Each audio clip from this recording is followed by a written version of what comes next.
to you. Happy birthday to you.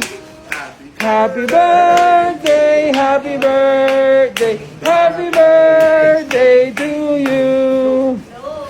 Yay! Happy birthday!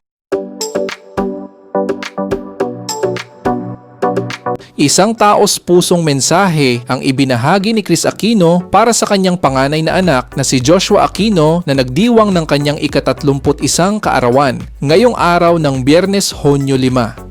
Sa kabila ng patuloy na pakikipaglaban ni Kris sa kanyang mga karamdaman, siniguro niyang maging espesyal ang pagdiriwang ng kaarawan ng kanyang anak kasama ang Aquino family, kanilang mga kamag-anak, mga mahal sa buhay at malalapit na kaibigan. Sa kanyang Instagram post, inihayag ni Kris kung gaano kalaki ang naging papel ni na Joshua at Bimbi sa kanyang patuloy na pakikipaglaban para sa kalusugan. Ayon sa Queen of All Media, kung hindi dahil sa kanyang dalawang anak, maaaring wala na siyang sapat na lakas ng loob at dahilan upang ipagpatuloy ang kanyang mga gamutan.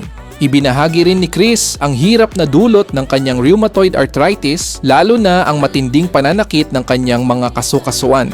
Gayunman, sinabi niyang laging nariyan sina Joshua at Bimbi upang alalayan siya sa mga pagkakataong nanghihina siya at muntik ng matumba. Partikular niyang pinasalamatan si Joshua sa patuloy nitong paghikayat sa kanya na bumangon at lumabas ng silid upang makasama ang pamilya at manood ng kanilang mga paboritong palabas. Ayon kay Kris, si Joshua lamang ang may kakayahang makapag-udyok sa kanya na kumilos sa kabila ng kanyang nararamdaman. Isa rin sa mga hiling ni Kris ay ang dumating ang araw na muli siyang magkaroon ng sapat na lakas upang makasabay kay Joshua sa pang-araw-araw nitong paglalakad na umaabot sa 7,000 hanggang 10,000 hakbang. Tinawag niya ang kanyang anak bilang kanyang inspirasyon at isa sa mga pangunahing dahilan kung bakit patuloy siyang lumalaban.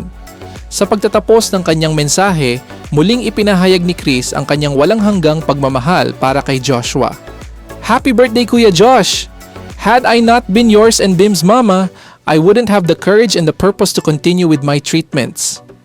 Ang nasabing mensahe ay umani ng maraming pagbate at suporta mula sa kanilang mga taga-suporta na naantig sa matibay na samahan ng mag-ina at sa pagmamahalang nagsisilbing lakas ni Kris sa kanyang patuloy na pagharap sa mga pagsubok sa kalusugan.